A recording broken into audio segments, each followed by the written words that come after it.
Well, morning guys. This morning we got a unit in. It wasn't a breakdown. Well, it wasn't. We had to go pick it up from route. The driver states that he was losing a lot of air pressure. And on this one we brought it in and we found out that it's got a faulty brake chamber. So rear brake chamber. So on this one we're going to go ahead and remove and replace both brake chambers. We do them in pairs, guys. We never do one, we do both. So let me go ahead and get to taking this one apart and let's see what happens afterwards. Alright guys. Well guys, these are the brake chambers. We're under the bus. This is a differential. So we're going to go ahead and remove those two release pins off the side of the brake chamber. We're going to go ahead and release the pressure off of those springs so that we can actually remove these chambers a little bit easier.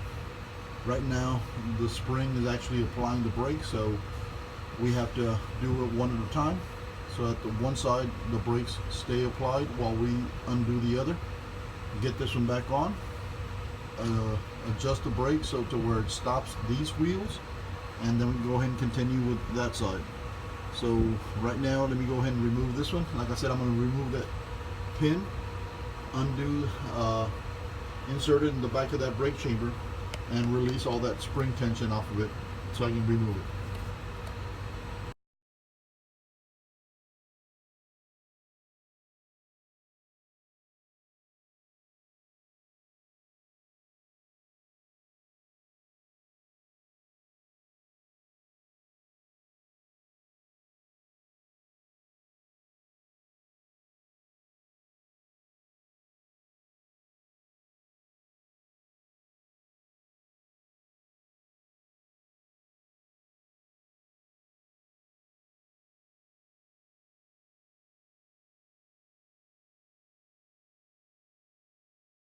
Well guys, now I gotta get, there's two pins, clevis pins here, and they have, they're not cotter pins, it's like a little lock in the back of that pin. I gotta remove to be able to pull those pins out and get this brake chamber off of that slack adjuster.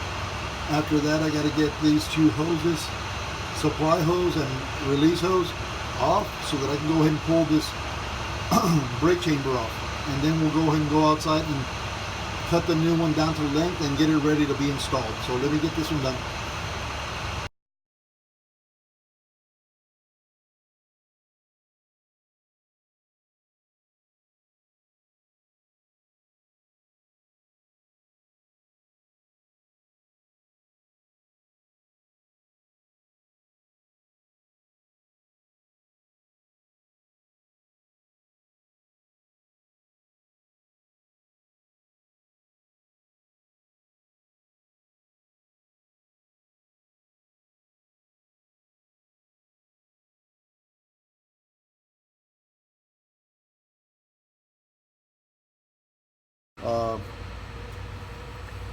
The ones from the dealer have a welded clevis.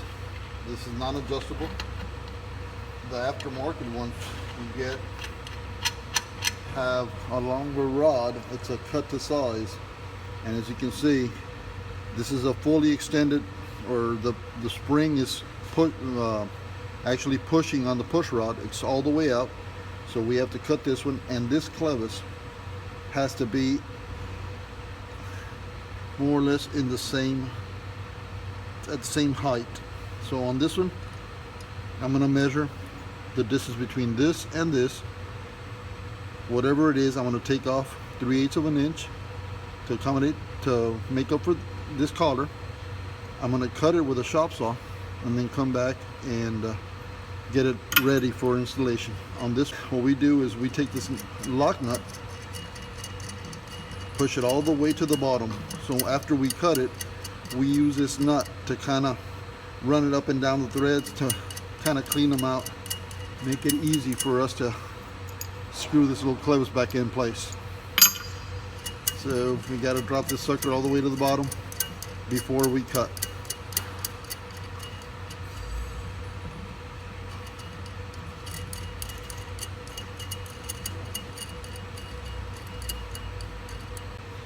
going to go ahead and mark the height on this one. Right under this clevis. Put it over here. And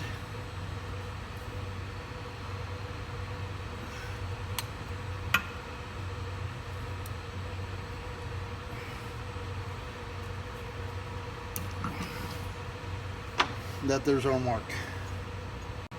As you can see where we cut it, guys, it'll create like it'll distort the threads. That's why we install the nut past where we're going to cut, and then we just use that nut to kind of clean out the threads.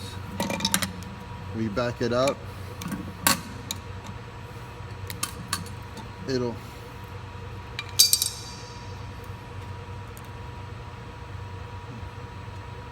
Then we just push the nut back in, and it'll make it easier for us to thread this little clevis in place.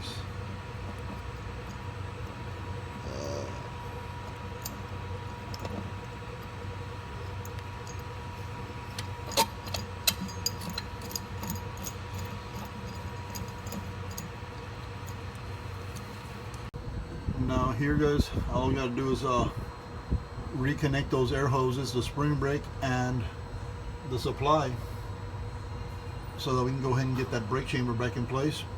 And well, let me get the hoses on, and then I'll show you what I do with a slack adjuster.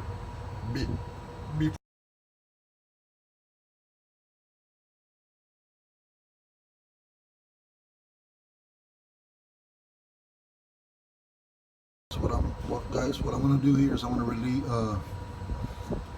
remove all the slack off of the slack adjuster, make this arm go back. That way I can get this brake chamber in place without that being in the way. I have a tool that holds a little lock in place, and then I'm going to turn the little square nut over here on top of the slack adjuster, and this thing is going to move back. I'm not going to be able to record this, guys, because I need these hands, but I'll be right back. Well, guys, we got the brake chamber, we got the slack adjuster moved all the way back, so now it's time to get this one bolted up, get that slack adjuster back in place, and finish this one up real quick. Alright.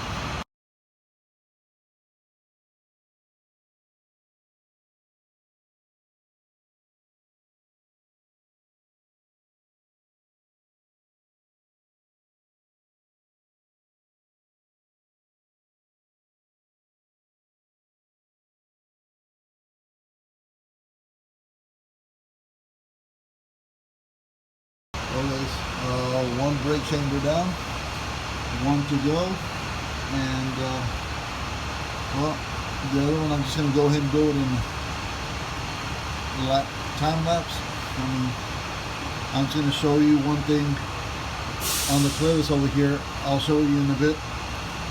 It's got some little cotter pins that you can really see when I put them on, but I mean, you do have to, once you insert those pins, you do have to insert that little cotter to keep it from sliding out. So I'll show you that on the brake chamber that's not yet installed.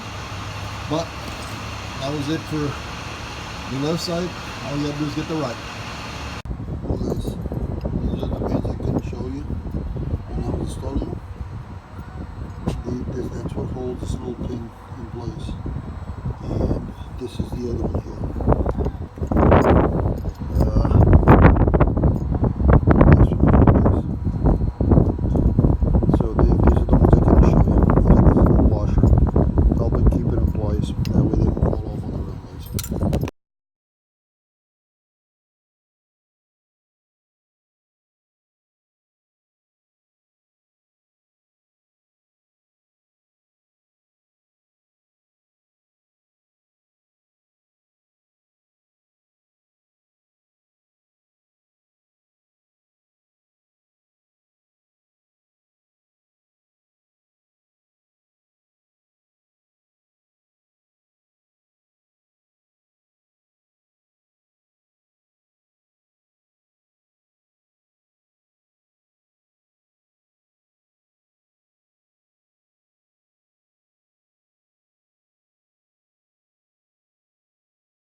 guys, there's two brake chambers.